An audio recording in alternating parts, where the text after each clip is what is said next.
یہ ذکر پہلے آ چکا ہے کہ لوط علیہ السلام سیدنا ابراہیم علیہ السلام کے بھتیجے تھے۔ سیدنا لوط علیہ السلام کے باپ کا نام ہاران تھا، جو تارخ یعنی آزر کے بیٹے تھے۔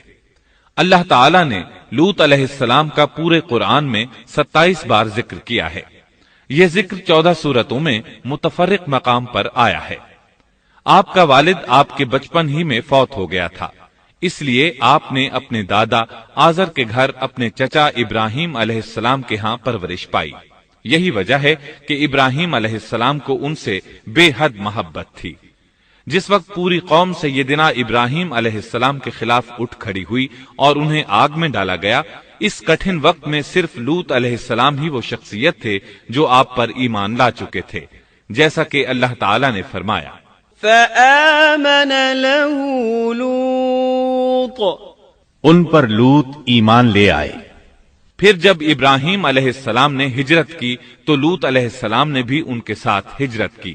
اللہ تعالیٰ فرماتے ہیں وقال انی مہاجر الی ربی انہ هو العزیز الحکیم، اور کہنے لگے کہ میں اپنے رب کی طرف ہجرت کرنے والا ہوں، وہ بڑا ہی غالب اور حکیم ہے۔ اس سے پہلے ہم ذکر کر آئے ہیں کہ جب ابراہیم علیہ السلام مصر سے فلسطین واپس چلے گئے تو آپ نے اپنے بھتیجے لوط کو سدوم بستی کی طرف بھیج دیا۔ یہ بحر مردار کے پاس ایک بستی تھی، تجارتی مرکز اور مسافروں کے لیے آرام کی جگہ تھی۔ یہ کافر قوم تھی، ان میں ایک بھی مومن نہیں تھا۔ اللہ تعالیٰ فرماتے ہیں فأخرجنا من كان فيها من المؤمنين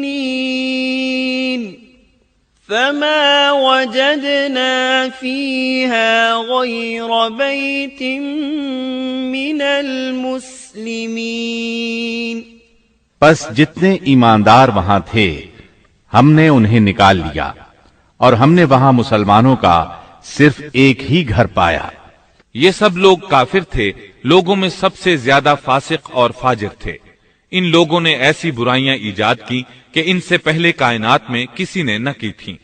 چنانچہ اللہ فرماتے ہیں اذ قال لقومه اتأتون الفاحشة ما سبقكم بها من احد من العالمین، جب لوط نے اپنی قوم سے کہا تم ایسی فحاشی اور بے حیائی کا ارتکاب کرتے ہو جو جہانوں میں تم سے پہلے کسی شخص نے نہیں کی۔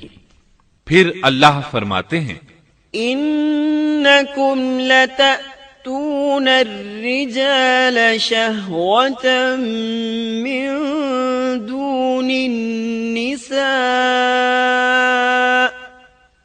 بل انتم قوم مسرفون، کیا تم عورتوں کو چھوڑ کر مردوں سے حاجت پوری کرتے ہو، بلکہ تم حد سے بڑھنے والی قوم ہو۔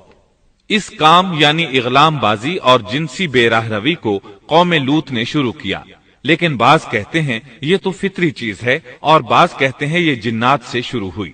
بہرحال یہ فسق و فجور اور گھناؤنا جرم اسی قوم سے شروع ہوا۔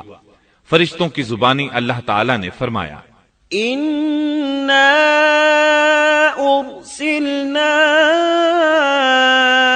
إِلَىٰ قَوْمٍ مُجْرِمِينَ، فرشتوں نے کہا کہ ہم گناہگار قوم کی طرف بھیجے گئے ہیں۔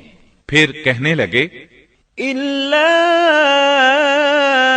آلَ لُوطٍ إِنَّا لَمُنَجُّوهُمْ أَجْمَعِينَ إِلَّا امْرَأَتَهُ قَدَّرْنَا إِنَّهَا لَمِنَ الْغَابِرِينَ، مگر خاندان لوط کہ ہم ان سب کو تو ضرور بچا لیں گے سوائے اس کی بیوی کے کہ ہم نے اسے رکنے اور باقی رہ جانے والوں میں مقرر کر دیا ہے۔ اسی طرح لوط علیہ السلام نے ان سے کہا أَتَأْتُونَ الذُّكْرَانَ مِنَ الْعَالَمِينَ، وتذرون ما خلق لكم ربكم من أزواجكم بل أنتم قوم عادون۔ کیا تم جہان والوں میں سے مردوں کے ساتھ شہوت رانی کرتے ہو اور تمہاری جن عورتوں کو اللہ نے تمہارا جوڑ بنایا ہے ان کو چھوڑ دیتے ہو، بلکہ تم ہو ہی حد سے گزر جانے والے۔ اللہ تعالیٰ نے قرآن میں کتنے ہی مقامات پر اس گناہ کی برائی